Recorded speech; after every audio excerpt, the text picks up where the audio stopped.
Norwich has so many great ways to spend a weekend, including its many amazing gaming cafes. Kicking off with Retro Replay, situated on level 1 of Castle Quarter. It's an arcade and gaming lounge with classics like Space Invaders. It's unique because once you're in, access is unlimited. Using a student discount, you can get an all-day wristband for just £10 and you can leave and pop back at any point.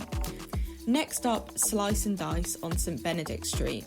Known for its array of board games, it's a great place to socialise with friends and enjoy their amazing vegan menu and bar. They're open Wednesdays through to Sunday, and you can also bring your dog. It costs £2 per player per hour for a minimum of 2 hours, but you'll need much longer. And make sure you play the Norwich edition of Monopoly featuring UEA. And lastly, the games table, which can be found on Lower Goat Lane. With over 400 tabletop, board, card, miniature and role-playing games on offer, you will not be bored.